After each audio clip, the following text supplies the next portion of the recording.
Hello students, आज हम लोग पढ़ने वाले हैं लिमिटेशंस या फिर जिसको कहा जाता है एक्सेप्शन ऑफ ऑक्टेट रूल। मतलब जो अष्टक नियम है उसमें कौन कौन से अपवाद निकले। ठीक है, अगर आप रसायन पढ़ रहे हो और उसमें अपवाद ना निकले ऐसा हो ही नहीं सकता है ना। तभी तो हम लोग बहुत सारे वैज्ञानिकों की थ्योरीज पढ़ते हैं। एक वैज्ञानिक आता है अपनी थ्योरीज देता है और वो जब फेल हो जाता है उसको डिस्क्राइब करने में तो दूसरी थ्योरी आती है, फिर दूसरी थ्योरी गलत होती तो तीसरी थ्योरी आती है, और ऐसे करते करते हमारे लिए एक सर का बोझ या बर्डन बन जाता है ना। तो चलो, ये है हमारा पार्ट 5 और हम लोग पढ़ रहे हैं चैप्टर 4 केमिकल बॉन्डिंग या रासायनिक आबंध, है ना। तो शुरू करते हैं हमारा अपवाद किसका, अष्टक नियम का। ठीक है, देखो तो जो लुईस नाम के वैज्ञानिक थे, लुईस कोसेल, है ना, उन्होंने क्या बताया कि कोई भी जो अणु है वो अगर अष्टक पूरा करेगा, है ना, या हमारे पास कोई परमाणु है वो अष्टक पूरा करता है तो वो क्या पा लेता है, स्थायित्व को पा लेता है। मतलब जैसे ही अगर उसके अंतिम कक्ष में 8 इलेक्ट्रॉन हो गए तो वो क्या हो जाएगा, पूरी तरीके से स्थायी हो जाएगा और वो बंध नहीं बनाएगा। लेकिन वो चीज़ फॉलो नहीं हुआ। ठीक है, चलो देखते हैं कि वो कैसे फॉलो नहीं हुआ। देखो, हमारे पास हम लोग जानते हैं कि क्या होता है, नोबल गैस। ठीक है, जो नोबल गैस है वो किसको बोलते हैं, अक्रिय गैस कहते हैं। ठीक है, तो जो भी अक्रिय गैस में हमारे जो तत्व हैं, कौन कौन से तत्व हैं, हीलियम, है ना, हीलियम है, नियॉन है, आर्गन, क्रिप्टॉन, जेनॉन और रेडॉन, इतने सारे जो हमारे तत्व हैं वो किस में है, अक्रिय गैस के तत्व हैं।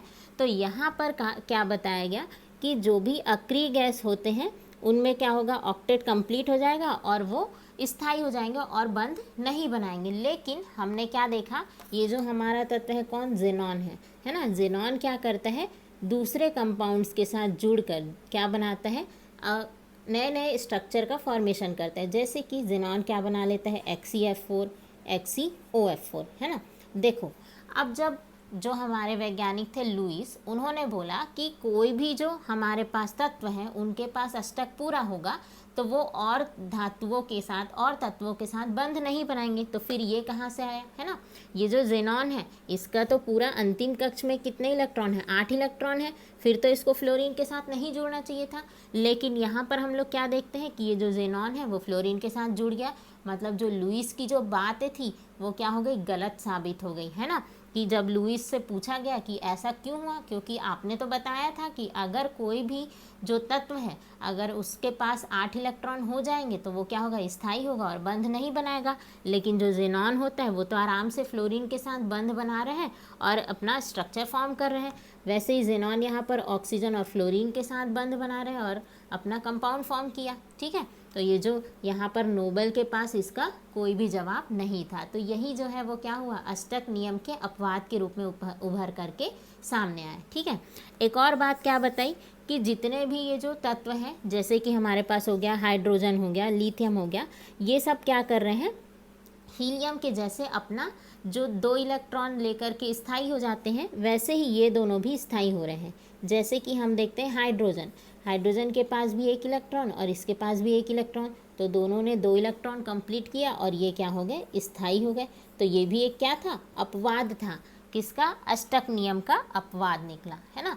तीसरा वाला जो पॉइंट है, उन्होंने क्या बताया कि उन्होंने तो यही कॉन्सेप्ट दिया था कि जो भी हम लोग क्या करते हैं, तत्व लेते हैं, उसके अंतिम कक्ष में अगर 8 इलेक्ट्रॉन हुआ तो वो क्या होगा, स्थायी होगा। लेकिन जब हम लोग आगे बढ़ते गए और बहुत सारे कॉम्प्लेक्स में इसको फॉलो करके देखा गया तो हमने पाया कि इसमें बहुत सारे क्या है, एक्सेप्शन है, अपवाद है, जो इस रूल को फॉलो नहीं कर रहे, है ना। जैसे कि अगला वाला हम लोग देखते हैं अपवाद है कि इसमें क्या होता है, जो हमारा केंद्रीय परमाणु है उसका अष्टक होता है अधूरा, है ना। केंद्रीय परमाणु का अष्टक क्या होता है, अधूरा। अब केंद्रीय परमाणु हम लोग देख चुके हैं पिछली क्लास में कि जो सिंगल होता है या जिसकी विद्युत ऋणता कम होती है वो होगा केंद्रीय परमाणु। तो ये जो केंद्रीय परमाणु है उसका अष्टक क्या होता है, अधूरा होता है, और उसके बाद भी ये क्या होगा, स्थायी होगा, है ना। अब हम लोग इसको बिना स्ट्रक्चर बनाए तो देखेंगे नहीं, है ना। तो पहले हम लोग क्या करते हैं, इसका स्ट्रक्चर बना के देखते हैं कि कैसे इसमें अधूरा है। ठीक है, तो सबसे पहले हम लोग देखते हैं BF3। ठीक है, इसके बहुत सारे एग्जाम्पल है, जैसे कि BF3 हो गया और हो गया AlCl3 हो गया, है ना, या फिर BCl3 हो गया। तो इतने सारे एग्जाम्पल में केंद्रीय परमाणु का जो अष्टक है वो क्या होता है, अधूरा होता है। ठीक है, तो चलो हम लोग देखते हैं BF3 में। जब हमने क्या देखा, BF3 की संरचना देखी है ना, तो हमने क्या पाया कि बोरॉन ये बीच में है। ठीक है, इसके अंतिम कक्ष में कितने इलेक्ट्रॉन होते हैं, 3 इलेक्ट्रॉन। ठीक, ये हो गया 3 इलेक्ट्रॉन। अब हम लोग क्लोरीन कितने हैं हमारे पास, 3 है, तो ये एक क्लोरीन, ये दूसरा क्लोरीन और ये हो गया तीसरा क्लोरीन। ठीक है, क्लोरीन के अंतिम कक्ष में कितने इलेक्ट्रॉन, 7, 1 2 3 4 5 6 और ये 7वां। वैसे ही एक यहाँ पर होगा, 2 3 4 5 6 7, वैसे ही 1 2 3 4 5 6 और 7। तो इसने यहाँ बंद बनाया, इसने इधर बंद बनाया, इसने इधर। ठीक है, तो जब हमने बोरॉन को देखा है ना, तो बोरॉन में क्या हुआ कि इसका जो केंद्रीय धातु मानेंगे तो इसके पास कितने इलेक्ट्रॉन था, 1 2 3 4 5 और 6। तो कितना है इसके पास इलेक्ट्रॉन, 6 इलेक्ट्रॉन है। ठीक है, अब इसी के बारे में जब किससे पूछा गया, लुईस से पूछा गया कि अरे भाई आपने तो बताया था कि जो हमारे पास जो भी तत्व होंगे उनके पास 8 इलेक्ट्रॉन होने चाहिए तभी वो स्थायी होंगे, लेकिन ये जो बोरॉन है उसने तो क्या किया, 6 इलेक्ट्रॉन ही है इसके पास, लेकिन तो भी ये क्या है, मज़े से है, मतलब पूरी तरीके से क्या होगा, स्थायी होगा।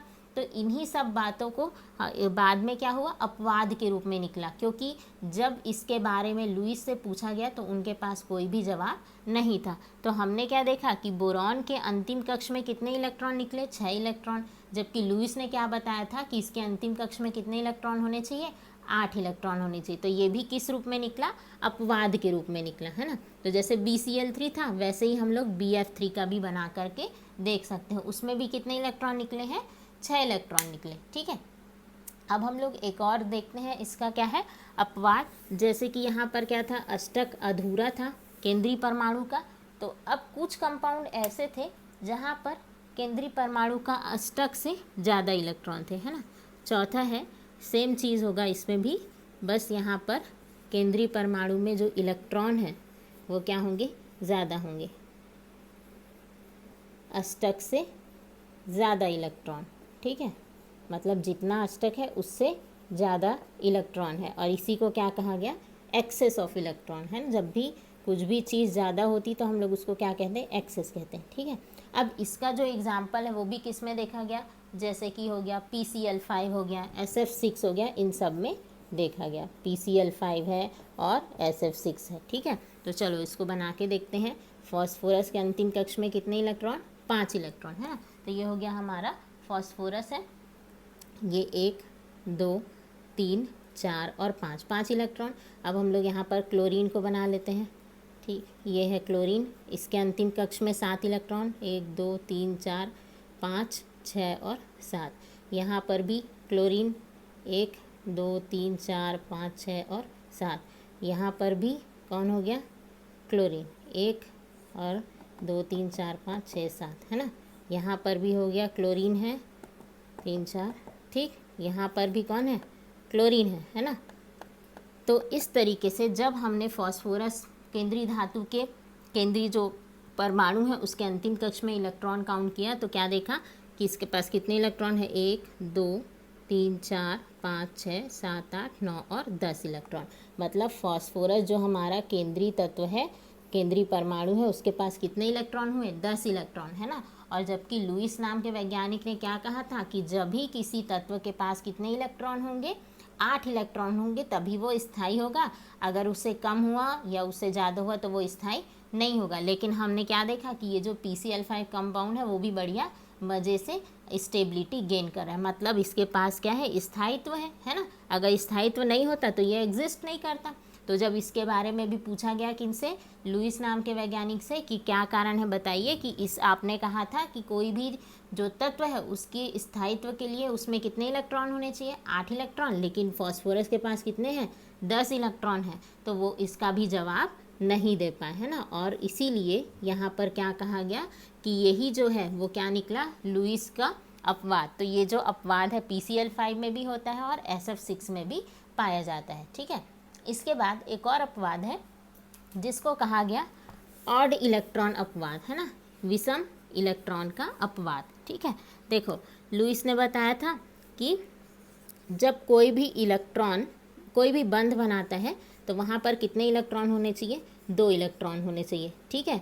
लेकिन हमने यहाँ पर देखा, एक एग्जाम्पल लेते हैं हम लोग किसका, NO2 का, है ना। तो जब हमने NO2 का एग्जाम्पल लिया तो इसकी संरचना बनाई, तो यहाँ पर क्या होगा, ऑक्सीजन है, यहाँ पर भी ऑक्सीजन है, तो 1 2 3 4 5 और 6, यहाँ पर भी 1 2 3 4 5 और 6, है ना। ये कितना बनाता है, 1 2 और ये हो गया 3, ठीक है। तो इसके अंतिम कक्ष में 3 इलेक्ट्रॉन निकले और यहाँ पर 5 होते हैं टोटल, तो ये 5।